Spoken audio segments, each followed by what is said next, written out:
Hi, everybody. I was sitting up listening to cooking shows. I haven't been doing pretty much of anything since I've gotten out of the hospital. But as I was watching the cooking shows, I thought about my mother. My mother, Helen C. Johnson, and she married a Sharp.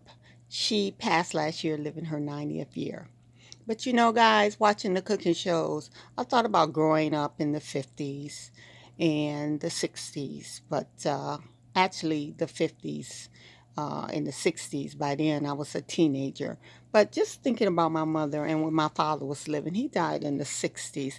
But my father was a fisherman and a hunter, and he liked the wild game. And maybe some of this will bring back memories. I didn't realize until I began to watch a lot of cooking shows how well my mother could cook. Let's just talk about a few things. And a lot of you guys probably was raised on this, and and a lot of us stop eating it, and some of us do. But let's go back to some of the things. My mother actually cooked mountain oysters, brains and eggs, beef kidneys, beef tongue, little baby calf tongues. She fixed hams with this beautiful glaze at Christmas. On New Year, she always cooked chitlins and hog maws, and she had all the fixing. Every Friday, basically, we ate fish. My father was a fisherman.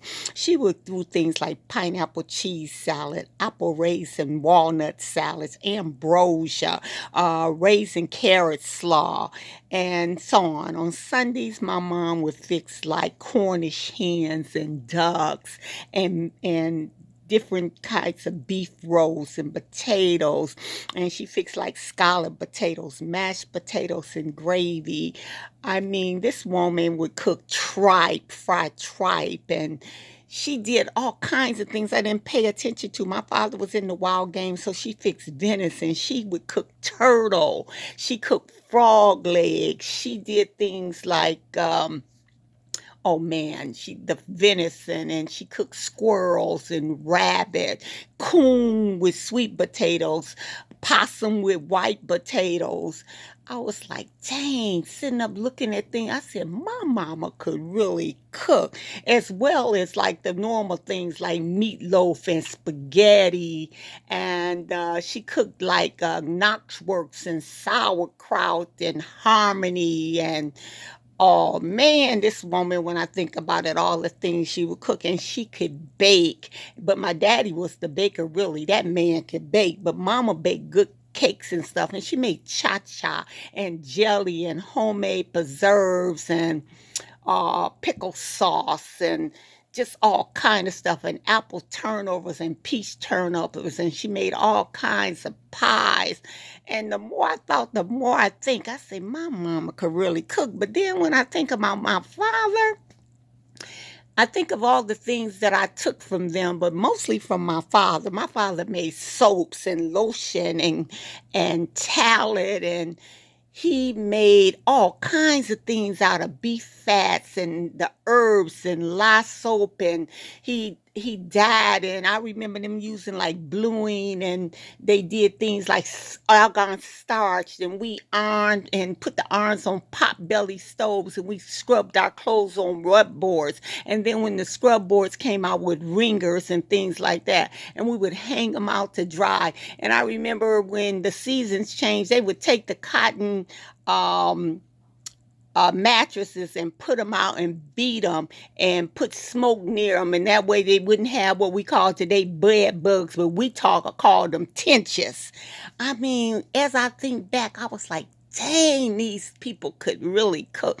I be watching these cooking shows today and watching the things that they cook. I was like, they didn't have nothing on my mother and father besides the things we did like barbecued. And my daddy would take a pig and roast a whole pig in a pit. And I mean, they would put this thing on a pit and do it all night. And while they was doing it, they would play the scrub boards and play the spoons and blow into the whiskey jugs and things like that. I was like, dang.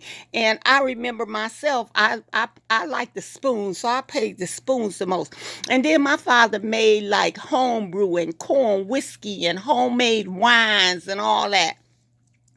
I was like, the things that we used to do, and we didn't go to cooking school or was educated into making a brewery, but our folks did it, especially the people like my father from Alabama, my mother from Tennessee.